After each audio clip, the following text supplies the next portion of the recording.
Salut les curieux, j'espère que vous allez bien, moi de mon côté, ça va plutôt pas mal. Pour ceux qui découvrent la chaîne, le principe est simple, Anecdate c'est une vidéo par jour avec des anecdotes sur la date du jour.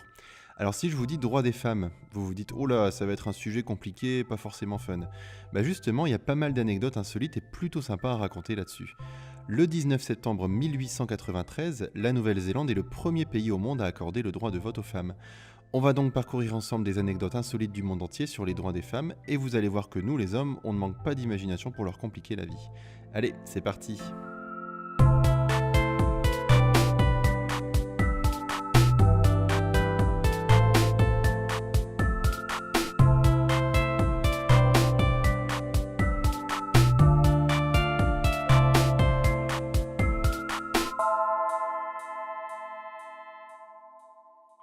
Numéro 1, le droit de vote des femmes. Comme je l'ai précisé, c'est en 1893 que la Nouvelle-Zélande accorde en premier le droit de vote aux femmes. Mais ailleurs dans le monde, il faudra attendre un peu plus longtemps. Le deuxième pays à l'accorder est l'Australie en 1906, puis la Russie en 1918, les États-Unis en 1920 et la Grande-Bretagne en 1928. En France, ça n'arrivera pas avant 1944, car même si l'Assemblée nationale propose d'autoriser les femmes à voter, eh bien le Sénat, lui, bloque la mesure. On dira plus tard que la gauche bloquait délibérément cette loi pour garder le pouvoir, mais bon, ce sont des rumeurs, hein, et vous savez ce qu'on dit sur les rumeurs. Vous pensez tous sûrement que le droit de vote des femmes est quelque chose d'autorisé partout depuis plusieurs dizaines d'années. Et pourtant, les derniers pays à avoir accordé le droit de vote aux femmes l'ont fait assez récemment. Ce sont les pays d'Afrique et du Moyen-Orient, comme l'Afrique du Sud en 1994, le Qatar et les Émirats arabes unis dans les années 2000, et plus récemment l'Arabie saoudite en 2015. Le pire, c'est que droit de vote n'est pas forcément égal à éligibilité. Même si la Nouvelle-Zélande a été la première à autoriser les femmes à voter en 1893, elles ont dû attendre 1919 pour pouvoir être élues. Aux Pays-Bas, c'était l'inverse. Elles pouvaient être élues dès 1917, mais n'ont pas pu voter avant 1919. Alors je sais pas pour vous, mais si j'étais une femme et que je pouvais voter mais pas me faire élire ou l'inverse, je trouverais ça légèrement bizarre. Aujourd'hui en tout cas, un seul pays n'autorise toujours pas les femmes à voter, c'est le Vatican. Numéro 2, porter un pantalon à Paris. Alors je sais que c'est dur à croire, mais c'est vrai, jusqu'en 2013, il était interdit à une femme parisienne de porter un pantalon. L'ordonnance du préfet de police Dubois numéro 22, qui date quand même du 7 novembre 1799, précise que le pantalon est un attribut masculin et qu'une femme qui en porterait un pourrait prétendre à des métiers réservés aux hommes. Du coup, entre 1799 et 2013, il fallait théoriquement une ordonnance médicale pour pouvoir porter un pantalon à Paris sous peine d'amende. Les femmes étaient donc cantonnées aux jupes et aux robes. Alors évidemment, cette loi n'était plus du tout appliquée, mais elle existait toujours. Il faudra attendre 2010 pour que le Conseil de Paris entame les démarches, et 2013 pour que la loi soit abrogée. Numéro 3, planning de grossesse. Une idée complètement stupide qui nous vient tout droit de Chine, un planning de grossesse imposé.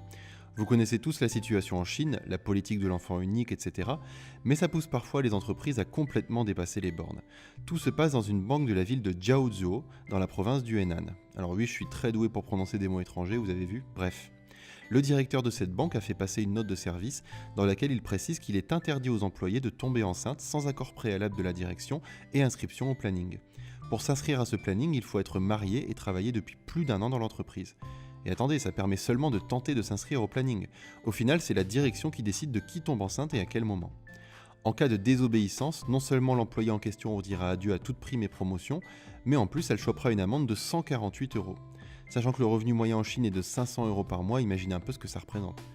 Enfin bref, je ne m'étale pas sur le sujet, j'espère juste que ce genre de pratique sera interdite rapidement. Numéro 4, polygamie imposée. Vous ne le savez peut-être pas, mais en Afrique, la polygamie est extrêmement répandue et considérée comme normale entre guillemets. Là où ça dépasse les bornes, c'est quand une loi vient donner raison à cette pratique tout en empêchant les femmes de s'y opposer. Le 20 mars 2014, tard le soir, les députés du Kenya votent une loi qui permet aux hommes d'épouser un nombre illimité de femmes. Jusque-là, vous me direz, c'était déjà le cas. Mais jusqu'au vote de cette loi, une clause permettait à la première épouse d'un homme de s'opposer au mariage avec d'autres femmes. Et cette loi supprime cette clause. Du coup, elle permet aux hommes de se marier avec d'autres femmes sans en parler à leur première femme, et même si celle-ci s'y oppose, elle ne pourra rien y faire. À partir du moment où un homme choisit ses femmes, elles n'ont rien à dire. Le pire, c'est que les sénateurs kenyans sont souvent en dispute car ils sont divisés en de nombreux partis politiques. Mais là, cette fois-ci, ils se sont tous rassemblés pour voter cette loi. Numéro 5, 456 métiers interdits. C'est difficile à imaginer, mais encore aujourd'hui, il existe pas moins de 15 pays dans le monde où les femmes n'ont pas accès à tous les métiers. Mais le record se trouve en Russie, où 456 métiers sont d'office interdits aux femmes. On peut citer le métier de plombier, aiguilleur de train, conducteur de camion agricole ou même pompier. Alors attention, ce n'est pas une vieille loi qu'on n'utilise plus, celle-ci date de 2000. La résolution numéro 162 du 25 février 2000 précise la liste des travaux pénibles et exécutés dans des conditions nocives ou dangereuses interdits aux femmes. L'article 253 explique le recours à une main-d'œuvre féminine pour des travaux pénibles ou exécutés dans des conditions dangereuses, y compris le travail souterrain, à l'exception des travaux qui ne requièrent pas d'effort physique et du travail dans les services de santé et domestiques, est interdit. Le travail des femmes sur des postes exigeant la manutention de poids excédant les standards autorisés est interdit. Pourtant, l'article 19 de la Constitution de la Fédération de Russie précise « L'homme et la femme jouissent des mêmes droits et libertés et des mêmes possibilités de les exercer ». Certaines femmes utilisent cet article pour aller en justice et pouvoir exercer le métier qu'elles souhaitent. Des dizaines de procès sont actuellement en cours en Russie. Numéro 6, le premier marathon d'une femme. On remonte le temps 50 ans en arrière en 1967. À l'époque, la plupart des événements sportifs sont interdits aux femmes. Lors du marathon de Boston, une femme de 20 ans, Catherine Switzer, décide malgré tout de participer discrètement au marathon. Elle s'inscrit sous le nom KV Switzer, ce qui permet de cacher son prénom féminin, et prend le départ de la course avec un ami sous le numéro de dossard 261. Et c'est là qu'une scène mémorable sera immortalisée par des dizaines de photographes. Le directeur de la course, Jock Semple, va poursuivre Catherine sur des dizaines de mètres, la rattraper et tenter de lui faire arrêter la course et même de lui arracher son dossard. Elle ne se démonte pas pour autant et grâce à l'intervention de personnes autour d'elle, elle réussit à finir la course en 4h20 et devient officiellement la première femme à terminer un marathon. Le lendemain, les photos de l'altercation font la une des journaux. Catherine participera à 39 marathons au total et remportera même le marathon de New York en 1974. Grâce à elle, en 1972, les femmes sont officiellement autorisées à courir le marathon de Boston. Pour les 50 ans de l'événement, elle court à nouveau avec le même numéro 261 que plus personne ne portera désormais car ce numéro lui sera à jamais réservé.